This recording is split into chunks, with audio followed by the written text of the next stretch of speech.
ஒரு வீடியோ அங்கே ஜெகநாதன் என் பேருங்க, கோவை மாவட்டத்தை சேர்ந்தவனுங்க. நல்லா ஒரு கோவை மாவட்டத்தில் அரசுப்புற பகுதியில் இருக்கணுங்க. உங்களுக்கு ஒரு வீடியோ போடுறேங்க. மது குடிக்கிறவங்களுக்கு மது வந்து குடிக்கக்கூடாதுங்க. குடித்த வாழ்க்கை கெட்டு போயிருங்க, லைஃப் கெட்டு போயிருங்க, மைண்டு போயிருங்க. அவன் தான் ஆட்சி பண்ணுவானுங்க, நீங்கள் ஆட்சி பண்ண மாட்டீங்க. அது உள்ளே போயிட்டா உங்கள் மரியாதைக்கு எடுத்துருவான், மானத்துக்கு எடுத்துருவான், கெட்ட பேட் வேர்ட்ஸ் வரும், டென்ஷன் ஆகும், கோபம் வரும். இத்தனை நடக்குங்க அந்த மதுனால். குடிக்கக்கூடாதுங்க. குடிக்கிறது வந்து அவ்வளோ ஒரு நல்ல பழக்கம் இல்லைங்க. குடிக்கிறது வந்து ஃபாரினில் குடிக்கிறாங்கன்னா 2 பேருக்கு குடிப்பான்.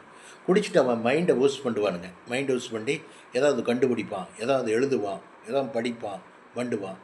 ட்ரிங்க்கு ஃபாரினில் வந்து ட்ரிங்க்ஸு நிறைய வீட்டுக்கு ட்ரிங்க்ஸ் இருக்குங்க. குடிச்சிட்டெல்லாம் ஆட மாட்டான், இது பண்ண மாட்டான். சும்மா 2 பேக்கு டின்னர் சாப்பிடும்போது 2 பேக்கு அடிப்பான், சாப்பிடுவான், தூங்குவான், இங்கே வேலையை பார்ப்பான். அவனோட ஸ்டைலை வேறு. நம்ம ஸ்டைல் எல்லாங்க மது குடிச்சிட்டு வீட்டில் வந்து சண்டை பிடிக்கிறது, வண்டியில் போட்டு உழுகிறது, பண்ணுறது, ராங் டிரைவிங் வண்டியை அங்கே அடிக்கிறது, இங்கே அடிக்கிறது, இதெல்லாம் வந்துங்க மன உளைச்சல், மனவேதனை, கஷ்டம், நிம்மதி போயிருங்க. தூங்கி வந்து அந்த டைம் வரும்போது குடிச்சே ஆகணுங்கிற ஒரு இது வந்துருங்க. நீங்கள் குடிக்காமல் இருக்கிறதுக்கு ஒரு மருந்து சொல்லட்டுங்களா? குடிக்காமல் இருக்கிறதுக்கு காலையில் எந்திரிங்க. காலையில் எந்திரிச்சு பச்சை தண்ணியில் குளிச்சிருங்க. நல்லா ப்ரஷ் பண்ணுங்க.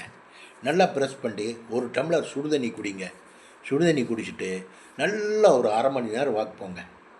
அரை மணி நேரம் வாக் போயிட்டு மறுபடியும் ஃபேஸெல்லாம் வாஷ் பண்ணிவிட்டு என்னங்க காவி வேஷ்டி கட்டிக்குங்க. காவி வேஷ்டி 2 செட்டு எடுத்து வச்சு காவி வேஷ்டி கட்டிட்டு அரை மணி நேரம் போய் ஒரு கோயிலில் போய் உட்காந்துருங்க. சம்மணங்கால் போட்டு உட்காந்துருங்க. குடிப்பழக்கம் போயிடும். அங்கே தான் பிரசாதங்க தான் கொடுத்ததுன்னா சாப்பிடுங்க, குடிப்பழக்கம் போயிடும். அங்கேருந்து வந்த உடனே டிஃபன் சாப்பிடுங்க. டிஃபன் சாப்பிட்டீங்களா, வேலைக்கு போகும்போது 2 ஏலக்காய் வச்சுங்க, ஜோப்பில் எடுத்து மெல்லுங்க. குடிக்கக்கூடாதுங்கிற ஒரு வைரோக்கியத்தை கையில் வைங்க. நல்ல மனுஷன் ஆயிடுவீங்க. சரிங்களா? மதுவில் ஒன்றுமே இல்லைங்க. மதுவில் எந்த சந்தோஷம் கிடையாது, கெட்டது தான். அதான் மனைவி கிட்ட சந்தோஷம் நடந்து பாருங்க. சொர்க்கம், சுகம் எல்லாம் இருக்குது. குழந்தைகள் நல்லா பேசுவாங்க. இந்த பொட்ட பிள்ளையாக இருந்ததுன்னா பொட்ட பிள்ளை நல்லா பேசு அப்பான்ட்டு.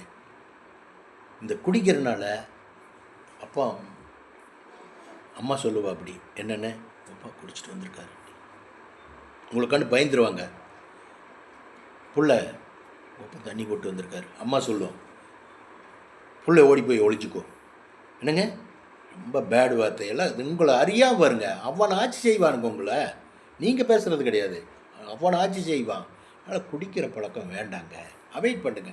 நான் சொல்கிற மாதிரி இருந்தீங்கன்னா குடிப்பழக்கம் போயிடும். 2-3 நாள் அப்படி இருந்தீங்கன்னு வச்சுங்களேன், காலையில் எழுந்திரிச்சு தயிரோடு சாப்பிடுங்க. டிஃபன் கப்னா எதுவுமே சாப்பிட வேண்டாம். பழைய சாப்பாடு தயிரோடு சாப்பிடுங்க. வயிறு நிறைய சாப்பிடுங்க. தயிர் ஊற்றி ஊறுகாய் வச்சு நக்கி தயிரோடு எடுத்து அப்படியே கபக்குன்னு அடிங்க. 4 நாள் சாப்பிடுங்க. வயிறெல்லாம் குளிர்ந்து போயிடும். வயிறெல்லாம் குளிர்ந்து கூலாகிடுவீங்க. கூலாகும்போது நார்மலுக்கு வந்துடும். இந்த வயிறு நார்மலுக்கு வந்துடும். நார்மலுக்கு வந்ததுக்கப்புறம் குடிப்பழக்கத்திலேருந்து அவாய்ட் பண்ணிடுவீங்க. குடிப்பழக்கம் நம்மளுடைய சமுதாயத்தில் நம்மளை ரொம்ப அசிங்கப்படுத்தி விட்ரும். சரிங்களா? வச்சுட்டுங்களா? பாருங்கள். ஓகே.